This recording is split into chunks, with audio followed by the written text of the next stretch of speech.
Bien le bonjour les amis. Aujourd'hui une petite vidéo un peu particulière qui n'a rien à voir avec ce que je fais d'habitude. C'est pour parler des gros problèmes que j'ai avec mon métier d'ambulancier. Donc je suis ambulancier.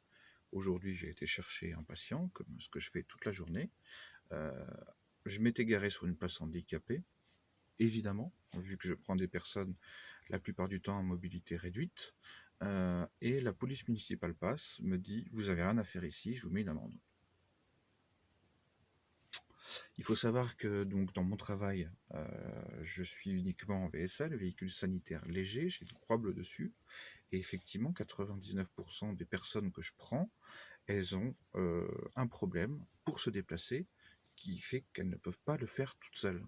Donc je parle des personnes avec des ambulateurs, avec des béquilles, ou des personnes qui sont en fauteuil, ou alors des personnes qui ont eu un AVC il n'y a pas longtemps et qui n'ont pas encore retrouvé tous leurs esprits et la motricité idéale. Enfin voilà, c'est des personnes qu'on ne peut pas faire marcher 500 mètres, quoi. Donc j'arrive devant chez eux, il y a une place handicapée, je m'y mets, c'est pour le bien du patient.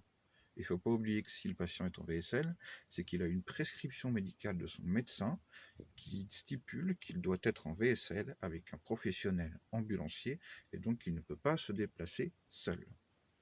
Donc après, quand on me sort que mon VSL n'a rien à faire sur une place handicapée, c'est une hérésie, c'est de la folie totale. Alors soit c'est des personnes qui n'ont pas compris ce que c'était que le métier d'ambulancier et le transport assis, soit c'est des gens qui cherchaient à faire leur quota peut-être, et puis ils sont tombés sur moi, pas facile, il n'y a rien à dire, quoi. Je trouve ça complètement aberrant. Après, faut se mettre à la place. Moi, j'ai eu quelques années ma mère qui s'est cassé le pied. Elle pouvait quand même poser un peu le pied à terre avec les béquilles, donc il n'y avait pas d'ambulance, mais le VSL était carrément justifié. Hein. Elle ne pouvait pas traverser, faire 50 mètres un parking. Il faut vraiment la prendre au plus proche. Donc ça, c'est grave. Il ne faut pas oublier que si les gens qui sont dans cette situation, encore une fois, c'est le médecin qui a décidé, c'est médical, qu'il fallait un transport assis avec un ambulancier professionnel qui fasse le nécessaire pour la transporter en toute sécurité, dans le meilleur confort possible, dans les meilleures conditions possibles. Et les meilleures conditions possibles, dans les résidences, dans les appartements et en ville, c'est se garer devant la porte. Et en général, une place handicapée. C'est pas de les faire marcher sur le trottoir pendant 50 mètres, voire plus. Voilà. Donc c'est totalement n'importe quoi. J'espère que ça fera réagir beaucoup de gens. Imaginez si vous étiez à la place. C'est c'est complètement aberrant. Donc voilà, likez, partagez, partagez en masse. Moi, quand je vais recevoir l'amende, je vais la contester. Je vais même citer la patiente parce qu'elle est d'accord avec moi que c'est absolument n'importe quoi.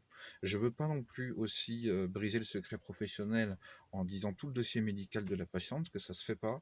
Mais ce que je peux vous assurer, c'est que cette patiente, elle a vraiment, vraiment besoin que quelqu'un la prenne depuis sa porte jusqu'au VSL, et il faut vraiment qu'elle marche le moins possible. C'est pas possible autrement, quoi. Voilà. Donc encore une fois, partagez, partagez. Il faut qu'il y ait une prise de conscience là-dessus, parce que la loi par rapport au VSL, c'est n'importe quoi. Tout simplement. Allez, à plus les amis.